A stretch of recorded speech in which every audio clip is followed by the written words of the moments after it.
Jadi kalau 130 juta kali 5.312 kurang lebih 690 miliaran tuh. Gede ya. Katakanlah 700 miliar lah Iya, buat betul. desa. Kelihatannya Dalam kecil, setahun ya? Setahun. Ya. Jadi kalau 5 tahunnya Pak Ridwan Kamil berarti kali 5 3,5 triliun tuh beliau keluarkan. Yang omsetnya udah 1 miliaran Pak. BUMDesnya lebih dari 1 miliaran udah masukinnya. Wah, udah keren lah pokoknya. Betul. Gitu ya. Nah, jadi sekarang malah justru sekarang semakin menggema ya. Tinggal di desa, rezeki kota, bisnis mendunia kan. Betul. Paling enak begitu. Nah,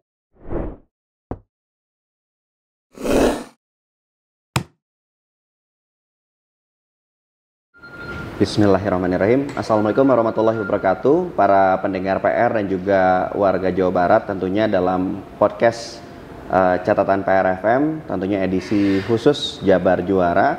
Setelah kita ngobrol ya dengan beberapa narasumber dari pemerintah Provinsi Jawa Barat, akhirnya kita akan coba angkat juga tentang bagaimana pemerintah Provinsi Jawa Barat yang dikomandoi oleh Kang Ridwan Kamil dan juga Pak Uu Ruzanul Ulum dalam membangun dan juga mungkin membuat desa dan juga masyarakatnya benar-benar juara. Kita akan coba lengkapi informasi, tentunya alhamdulillah sudah bersama kami Kepala Dinas Pemberdayaan Masyarakat dan Desa Provinsi Jawa Barat, Dr. Insinyur Haji Diki Saromi MSc yang sudah berada di samping saya. Selamat siang Pak Kadis. Selamat siang. Kabar baik Pak Kadis ya? Baik selalu. Kabar baik, alhamdulillah. Ini walaupun agendanya padat ya hari ini ya, kayaknya ya. Biasa bulan Agustus. Bulan Agustus ya.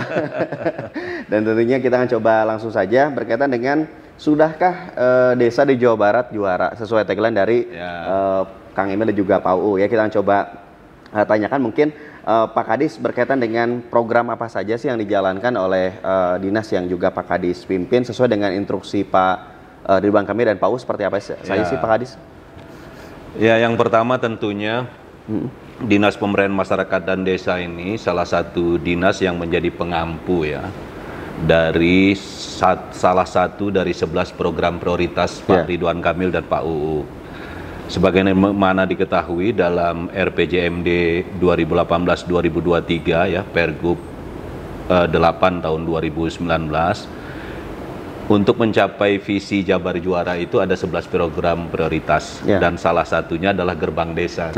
Gerbang Desa. Nah, kamilah menjadi pengampu utama dari Gerbang Desa.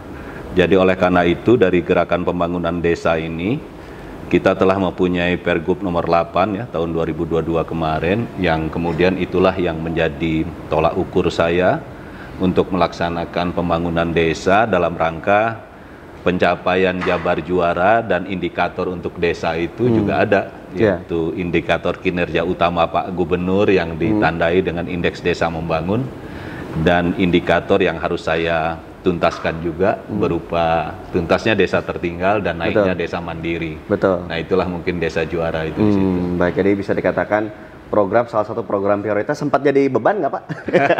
Karena kan bisa dikatakan desa di Jabar berapa Pak? Ya, memang kalau kita lihat relatif ya beban atau tidaknya, tapi ini menjadi tantangan. Karena bagaimanapun juga kalau salah satu dari 11 program prioritas kan kita harus sukseskan. Dan memang tidak kecil upaya yang harus dilakukan karena tadi jumlah desanya 5.312. 5.200? Jadi kalau sehari satu saya harus kunjungi butuh waktu 15 tahun tuh. Jadi nggak cukup 5 tahun ya Pak? Ya, nggak cukup 5 tahun. Nah, itu butuh strategi-strategi tertentu tentunya. Strategi seperti apa tuh Pak? Karena kan bisa dikatakan luas ya. Betul. Nah, tentunya beranjak dari persoalan yang kita hadapi. Baru kita melihat bagaimana kecocokan strategi itu. Nah, persoalan yang dihadapi jadi antara harapan kita untuk Jabar Juara dengan desa juaranya, ditambah dengan fakta yang dihadapi kan ada deviasi. Nah, deviasi inilah yang menjadi tolak ukur kami untuk berstrategi. Apakah itu deviasinya diantaranya kapasitas dari pemerintahan desa ya yang harus masih ditingkatkan, kemudian ekonomi dan keuangan desa, kemudian pemberdayaan desa ya. Hal-hal itulah yang kami soroti sebagai titik tolak dalam upaya untuk mengintervensi pembangunan. Nah, Gerbang Desa ini distrategikan ada dua strategi besar. Yang pertama dia bersifat langsung dan bersifat tidak langsung. Kalau langsung itu kita lakukan dengan investasi insani, turunin patriot desa, itu, turunin pendamping posyandu. Terus kita kasih reward misalkan ya, kalau dia mandiri kita kasih maskara misalkan. Yang tidak langsung itu berkaitan dengan peningkatan kapasitas. Jadi diantaranya adalah tentu dengan Akademi Desa Juara, gitu ya. Jadi dengan sekolah bisnis desa. Jadi kita tingkatkan. Jadi intinya antara langsung dan tidak langsung. Nah disitulah kemudian kita definisikan sebagai satu strategi yang diikuti dengan program dan kegiatannya. Program dengan kegiatan. Tapi kemarin Pak Kadis, saya kan coba menghadiri kegiatan di Bapeda Jabar ya. Bapeda Jabar memberikan suatu data dan gambaran tentang indeks desa membangun. Nah, kabarnya ada, mungkin bisa dijelaskan juga itu indeks desa membangun itu apa sih yang diukur tuh? Jadi indeks desa membangun ini sesuai dengan amanat dari peraturan Menteri Desa. Yang menjadi standar dalam melihat kinerja desa di seluruh Indonesia. Nah, indeks ini indeks komposit ya, yang terdiri dari komposit ekonomi, komposit sosial, dan komposit lingkungan. Jadi komposit ekonomi misalkan ya, di situ ada variabelnya, variabel tentang logistik desa, pasar desa gitu ya, keuangan desa. Kalau yang sosial misalkan pendidikan desa, kesehatan desa, dan seterusnya. Yang lingkungan misalkan kualitas lingkungannya, tanggap bencananya, dan seterusnya. Nah, dari indeks desa ini, maka kategori desa itu ada 5. Yang pertama sangat tertinggal. Kalau indeks komposit IDM-nya itu di bawah 0,49 atau 0,5 lah. Nah, yang kedua itu ada desa yang namanya desa tertinggal. Jadi sangat tertinggal. Nah, yang tertinggal itu kalau IDM-nya itu 0,49 sampai 0,59 atau 0,6 lah. Kemudian di atasnya lagi ada di indeks desa berkembang. Desa berkembang itu kalau 0,59 sampai 0,69. Nah, kemudian nanti ada desa maju ya. 0,9 sampai 0,79. Jadi, nah nanti terakhir ada desa mandiri kalau dia udah di atas 0,79 atau 0,8. Jadi bukan sangat maju tapi mandiri ya, Pak ya? Mandiri. Jadi ada 5 kategori itu, layer itu. Jadi nah itulah indeks desa membangun, dan indeks desa membangun ini sekaligus kita untuk melihat positioning daripada desa, dan dari posisi itulah kita tahu intervensi apa yang harus kita lakukan. Nah, by data ya Pak. By data, ya. Nah, dan juga kabarnya ada hal menarik ketika kita istilahnya selama 5 tahun dikomandi oleh Kang Emil dan juga Pak UU, kabarnya tidak ada lagi desa sangat tertinggal atau bahkan seperti apa mungkin datanya Pak Kadis? Ya betul, tahun 2018 ketika Kang Emil ya di bulan-bulan inilah waktu September akan dilantik, beliau itu mendapatkan data bahwa desa tertinggal dan sangat tertinggal itu 977. Tepatnya desa sangat tertinggal 48 dan desa tertinggalnya itu 929, jadi 977. Kemudian desa mandirinya masih kecil, 37. Desa yang paling atasnya. Nah, kemudian dari situlah Kang Emil mengatakan bahwa kita penting untuk memprioritaskan desa ya. Karena desa ini menjadi barometernya desa visi Jabar Juara. Betul. Jadi oleh karena itu maka ditarget nih.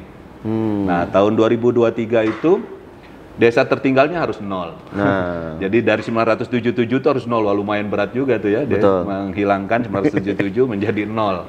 Kemudian dari 37 harus menjadi 538 atau naik 500.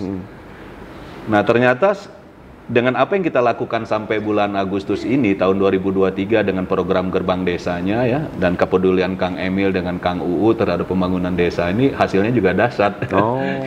Hasilnya gimana tuh Pak? Nah, jadi bahwa sekarang desa tertinggal 0 ya. Dan desa mandiri ternyata 1828, jauh dari 538 tuh. Jadi lebih kurang 700 desa lebih besar daripada targetnya ya, lebih dari 100% ya, melampaui targetnya. Nah, oleh karena itu pada tahun 2002 kemarin, karena kita sudah menuntaskan desa tertinggal tuh di 0 tuh di 2022, Kang Emil ini mendapatkan penghargaan dari Kementerian Desa, namanya Abdi Desa Pertama. Abdi Desa Pertama. Sebagai pemimpin atau kepala daerah yang mampu menuntaskan desa tertinggal. Dari Kemendagri juga mendapatkan penghargaan. Alhamdulillah. Uanua Karya Nugraha karena mampu menjadi pembina desa terbaik. Ya, kita terus banget. Jadi ini alhamdulillah ya, bisa dikatakan berprogres ya Pak Kadis ya. Tapi Pak Kadis artinya sekarang 0 nih. 0 yang sangat tertinggal dan tertinggal 0 nih sudah jadi dominannya sekarang di Jawa Barat itu lebih ke berkembang, maju atau mandiri. Nah, yang menariknya dari semuanya itu, kalau di tahun 2018 besarnya kan yang di bawah kan? Ya. Jadi yang di bawah besar, yang ke atas kecil gitu ya. Nah, betul. Nah, sekarang yang atasnya yang besar jadi kecil. Piramida terbalik berarti ya? Piramida terbalik. Jadi betul. Desa yang paling besarnya itu kategorinya maju. Maju ya? Ya, jadi kategori maju itu 2.553. Betul. Nah, kategori berkembangnya 900-an. Dan kategori mandirinya 1.828. Jadi kita termasuk provinsi yang sekarang ini rata-ratanya maju semuanya. Jadi tidak ada lagi kabupaten ya berada pada kategori berkembang, semua maju. Semua maju ya. Bahkan yang menariknya ada 2 kabupaten kota ya, yang semua desanya mandiri. Yaitu Banjar. Banjar walaupun kota dia masih ada desanya, jadi mandiri semuanya, dan satu lagi Pangandaran. Pangandaran ya. Oke, warga Pangandaran ya. Pangandaran Boys ya, mana suaranya ya Pak Kadis ya. Tapi Pak Kadis, kalau bicara soal tadi ya, target itu kan jadi salah satu target juga Kang Emil, dan alhamdulillah melampaui target dan juga diganjar berbagai penghargaan seperti itu. Nah, berkaitan dengan prosesnya, itu biasanya Pak Gubernur sama Kang UU itu meetingnya berapa tiap hari? Karena kan ini targetnya alhamdulillah nih melampaui target. Itu seperti apa, mungkin bisa diceritain nggak? Ya, ini cerita awal juga ya. Betul. Waktu saya akan dilantik jadi Kepala Dinas Pemberdayaan Masyarakat Desa, Kang Emil tentu panggil saya. Nah, beliau lihatkan datanya, dia mengatakan bahwa ini adalah menjadi indikator utama saya yang harus dicapai dan disukseskan. Nah, beliau mengatakan yang prioritas itu lakukan pendekatan teknokratik. Kan ada 2 pendekatan, ada teknokratik dan populis. Jadi lakukan yang teknokratik, bahwa nanti dia menjadi populis itu adalah bonus gitu. Jadi jangan dibalik, kalau populis kan ntar pencitraan dulu. Betul. Kan? Baru teknokratiknya. Nah, ini menarik, jadi karena saya bilang, Pak, saya ini sama seperti Bapak, satu alumni ya dari ITB gitu kan, insinyur nih ditempatin di desa, ya bisalah, makanya pendekatannya teknokratik. Jadi ya sudah, saya susun. Nah, jadi oleh karena itu saya strategikan sesuatu tuh by data, gitu, kemudian sistematis gitu ya, dan sebagainya, yang kemudian beliau juga ikut pantau.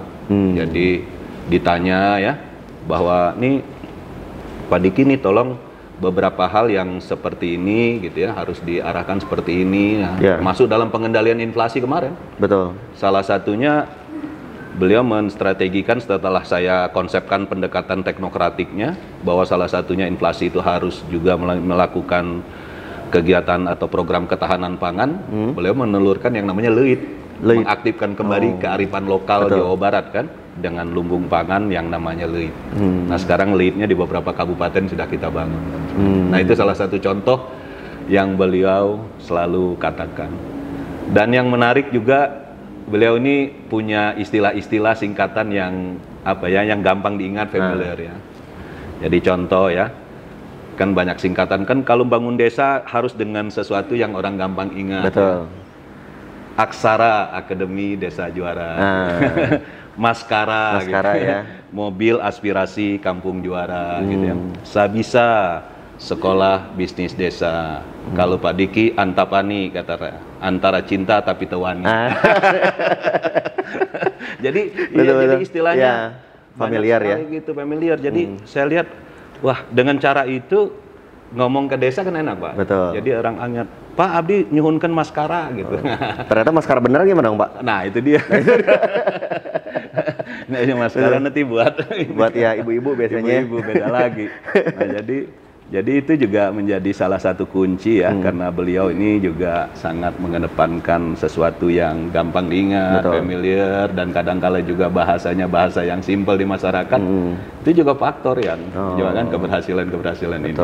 Komunikasi dan pemilihan kata-kata tadi ya, jadi cukup bisa dikatakan biar ngena lah di masyarakat. Baik, Pak Diki, nanti kita akan coba lanjutkan lagi, terutama ini banyak juga yang bertanya apakah ini ada faktor lain, anggaran. Nah, anggarannya apakah bisa dikatakan terbatas atau seperti apa? Kita akan coba bahas di sesi berikutnya, tentunya dalam program catatan PRFM edisi Jabar Juara. Tetap bersama kami. Kita coba lanjutkan dulu perbincangan kita bersama Pak Kadis, bersama Pak Diki yang sudah masih berada di samping saya. Pak Diki, berkaitan dengan tadi ya, anggaran. Nah, untuk menjalankan suatu program kan punten ya Pak, perlu aya bensin gitu ya. Perlu ada anggaran yang istilahnya cukup lah gitu kan. Nah, sejauh ini seperti apa mungkin pendekatan yang dilakukan oleh Pak Diki sendiri dan tentunya Pak Gubernur dan juga Pak Wagub?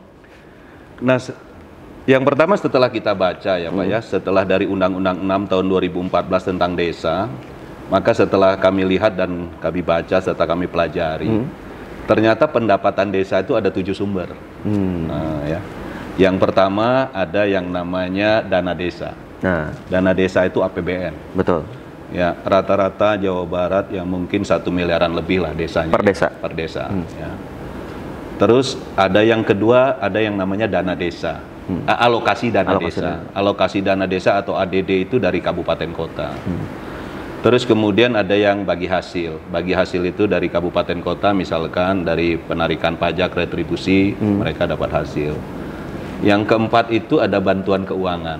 Ya.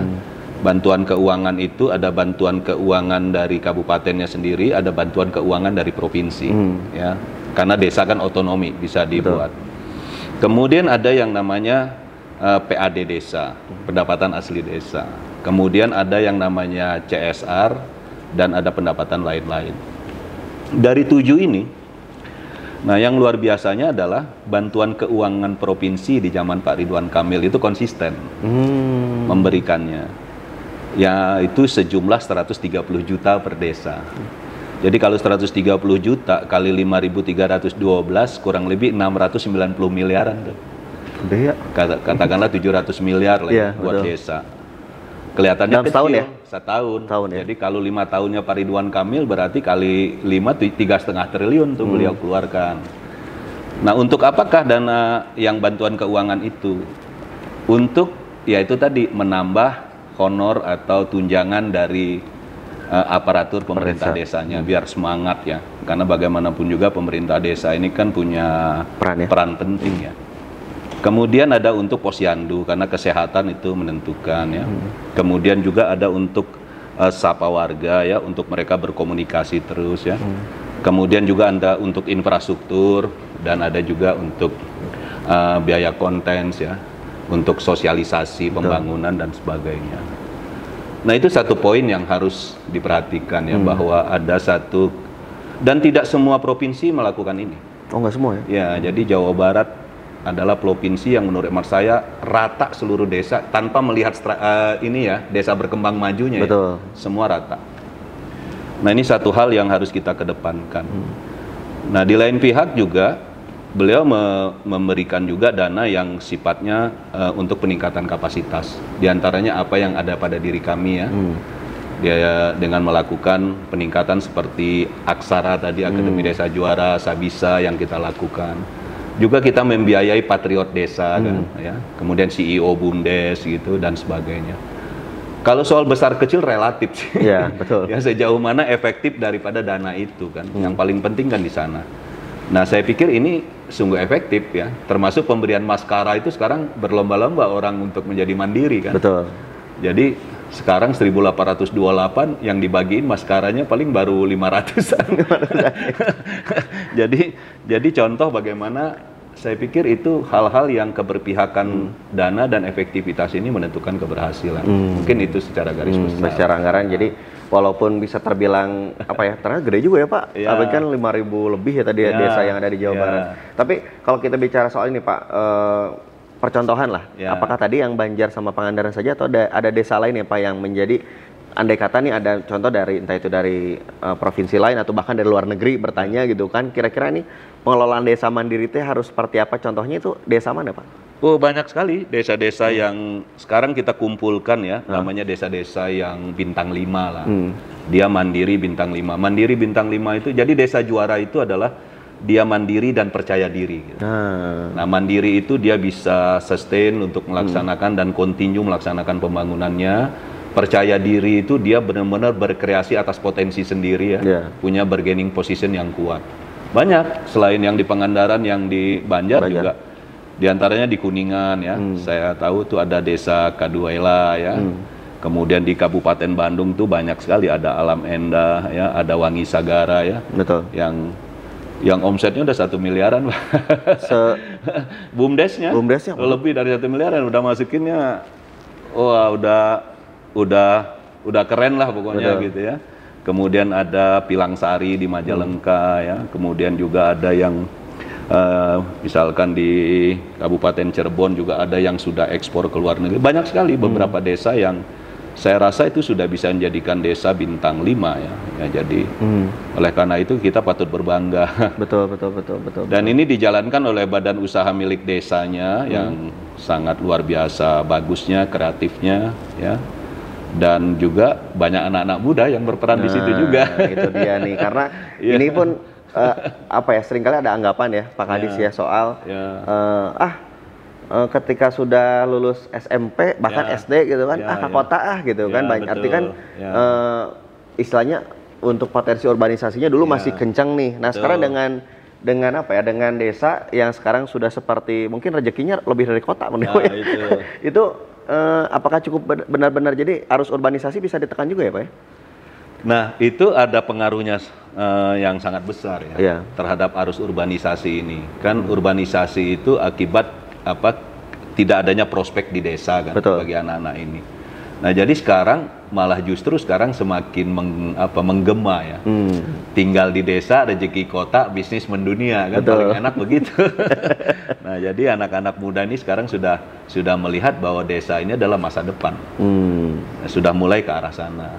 Jadi dan itu dapat dilihat dari beberapa yang saya ketemukan ya tentang badan usaha milik desa yang dijalankan ya atau UMKM yang ada di desa itu dijalankan anak-anak muda dengan kreatif.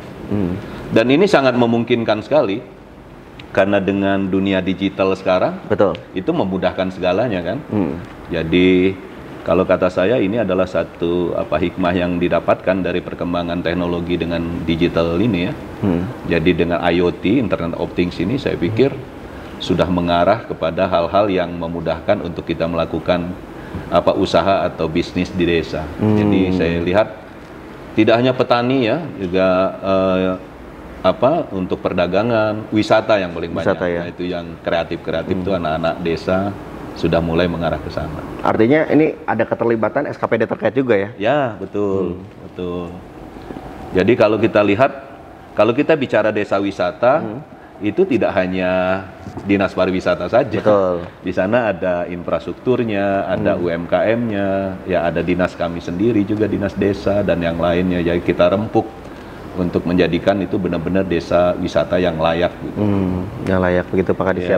Tapi Pak Kadis kan terkadang ada rasa kekhawatiran ya, terutama mungkin punten sesepuh ya, sesepuh di desa mungkin ini ya, mungkin semacam kekhawatiran. Jangan sampai ketika mungkin desa sudah maju, si budaya, kulturnya hilang, identitasnya hilang. Nah, cara Pak Kadis seperti apa nih? Supaya tetap murni gitu dalam tanda kutip ya, murninya tuh ya.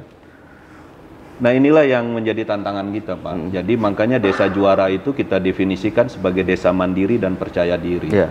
Nah, khusus yang percaya diri ini, kami berharap bahwa desa itu tidak kehilangan ya potensi lokalnya, lokal base-nya itu nggak kehilangan.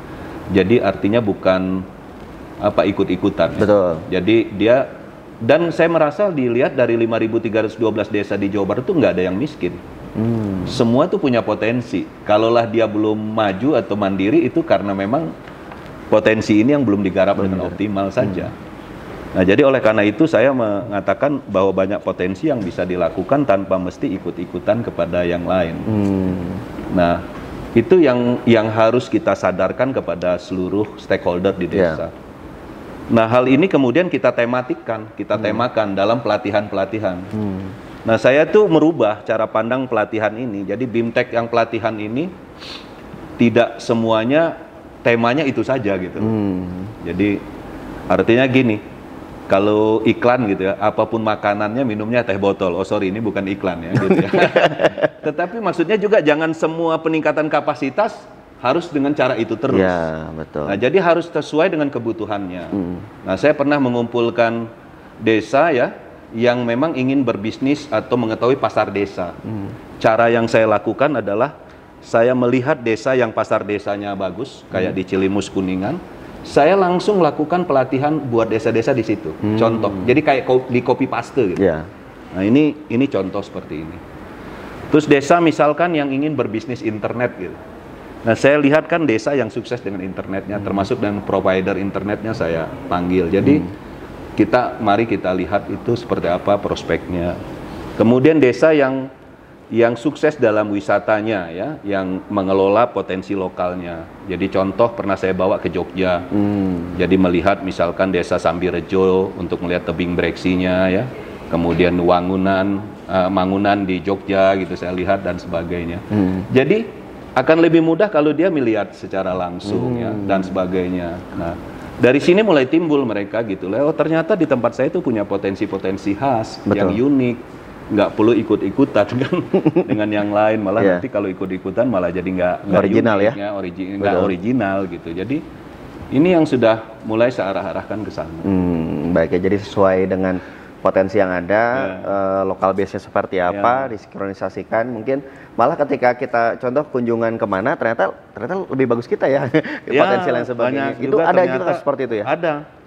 Gening kita lebih bagus potensinya, tapi kok orang lain dengan potensi yang sedikit dia bisa dia garap. Jadi itu memberikan semangat tambahan buat mereka dan sebagainya. Baik, Pak Kadis mungkin terakhir nih berkaitan dengan catatan ya.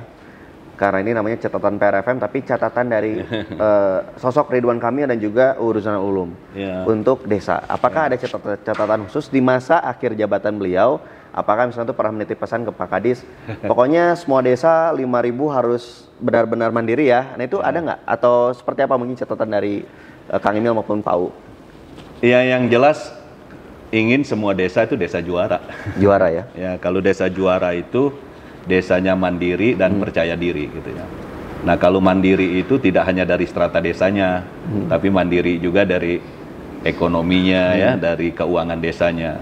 Jadi kalau diartikan pakai bahasa gampangnya gini lah, desanya itu paling bagus dia mandiri gitu ya, percaya diri dan PAD-nya di atas 1 miliar. Gitu. Jadi kan, wah kalau pendapatan asli desanya udah di atas 1 miliar, maka dia tidak lagi banyak bergantung. Jadi arahnya itu ke sana. Jadi oleh karena itu saya sih pesan ya, mari kita lanjutkan gerbang desanya. Betul. Ya. Gerbang desanya ya. Ini saya nggak mau ngejebak ASN, bahaya soalnya. Dengan pertanyaan-pertanyaan yang soal lanjut-lanjutnya bahaya ya Pak Kadis ya. Baik, tapi artinya tadi ada harapan dari Pak Gubernur dan juga Pak U yang sekarang masih menjabat hingga awal September ya Pak ya. Jadi pesannya seperti itu, ternyata warga Jawa Barat ya, dan kita pun tentunya, nah ini Pak, andai kata ada masyarakat Jawa Barat nih Pak yang ingin, Pak, saya teh di desa teh lagi berkembang, saya teh pengen istilahnya ngabret gitu ya, pengen jadi desa mandiri langsung. Nah itu bisa nggak konsultasinya kemana atau seperti apa sih Pak teknisnya? Kalau misalnya saya punya namanya Gerai Berdesa. Gerai Berdesa. Oh, Gerai Berdesa. Jadi Gerai Berdesa itu ya seperti gerai adanya ya. Kalau kita itu artinya bisa melakukan fasilitasi secara langsung maupun secara tidak langsung. Secara online bisa kita lakukan. Nah jadi oleh karena itu datanglah ke kita ke Gerai Berdesa, bisa secara langsung ya datang atau secara online juga ada. Di mana Pak kalau datang langsung? Datang langsung di kantor kita. Jadi kita punya ruangan khusus kayak command center begini, tetapi khusus ke Gerai Berdesa. Jadi bisa kita fasilitasi ya. Jadi bisa kita bimbing untuk bisa menjadi desa mandiri, termasuk bagaimana nanti mereka melakukan kerjasama ya, atau juga menyusun peraturan desanya dan sebagainya. Itu sangat kami nantikan sekali. Jadi oleh karena itu nanti saya akan coba untuk memfasilitasi itu bila mana ada. Dan beberapa desa sudah ada yang hadir dan datang ke kita. Salah satu contoh yang di Pangandaran ya, Desa Malasari ya, Salasari ya. Jadi mereka ingin menjadi desa wisata yang bekerja sama dengan perhutani dan sebagainya. Nah itu kita fasilitasi.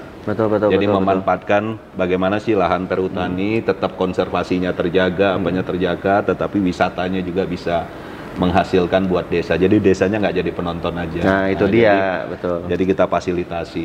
Itu contoh-contoh yang bisa kita lakukan diantaranya desa itu ya dan lainnya. Mari kita tunggu. Betul. Desa. Jadi artinya udah nggak zaman ya Pak di desa jadi penonton aja ya. Malah bisa jadi aktor bahkan sutradaranya, malah bisa jadi produsernya Pak ya. Iya itu benar. Jadi bukan jadi penonton jadi lagi. Bintang filmnya malah. Jadi bintang filmnya gitu karena seperti tadi disampaikan oleh Pak Kadis, insya Allah ya tinggal di desa rezekinya kota bahkan lebih dari kota ya. Paling enak. Paling enak. Baik Pak Kadis, terima kasih. Oh makasih. Sudah hadir di catatan PRFM edisi Jabar Juara. Semoga ini bukan perjumpaan pertama kita dan terakhir ya. Semoga nanti kita bisa update terus seperti apa mungkin berbagai program yang sudah dicapai juga. Tentunya ada, oh ya saya lupa tanya nih Pak soal kira-kira evaluasinya nih Pak untuk di tahun berikutnya ataupun nanti persiapan laporan ke Pak PJ seperti apa ya? Bapak atau Ibu PJ ya? Seperti apa nanti yang akan disampaikan? Tadi harusnya berkelanjutan ya, lumayan Pak, setahun 3 bulan ya? Seperti apa Pak? Ya tentu Pak? Saya akan melaporkan pencapaian ini dan saya akan terus memberikan satu masukan bahwa gerakan pembangunan desa ini untuk kita lanjutkan dan kebetulan juga di RPJMD yang sedang disusun sekarang, RKP yang disusun sekarang, rencana kerja pemerintah, ini masuk salah satu prioritas tetap. Jadi kita lakukan itu dan saya akan jelaskan nanti beberapa hal karena ada beberapa yang sekarang kita sedang evaluasi. Jadi ada 12 kan yang gerbang desa, jadi ada 15 sekarang yang akan kita lakukan untuk kedepannya di tahun 2024. Baik.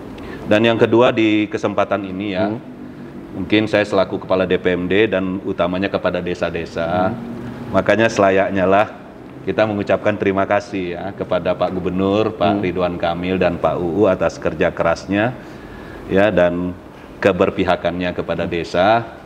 Walaupun 2 tahun ada pandemi COVID loh. Betul. Tetapi dana untuk desa yang bantuan keuangan nggak diturunkan, tetap. Jadi itu salah satu bagaimana keberpihakan Pak Gubernur dan Pak Wakil Gubernur ini untuk terus menjaga kinerja desa dan sewajarnya kita mengucapkan terima kasih atas keberpihakan dan kepedulian beliau kepada desa dan semoga beliau tetap sehat dan bahagia dalam mengakhiri tugas selaku gubernur di tanggal 5 September nanti. Betul. Itu saja. Betul. Dan juga bagi Anda, karena kan ASN mah nggak boleh ya bilang lanjut atau nggak lanjut. Anda sebagai masyarakat Jawa Barat, mangga di kolom komentar kira-kira Pak Gubernur lanjutkan di Jawa Barat, hijrah ke Jakarta, atau ke kancah nasional. Jadi Anda bisa di kolom komentar nggak apa-apa ya Pak ya. Kalau yang bukan ASN mangga boleh ya.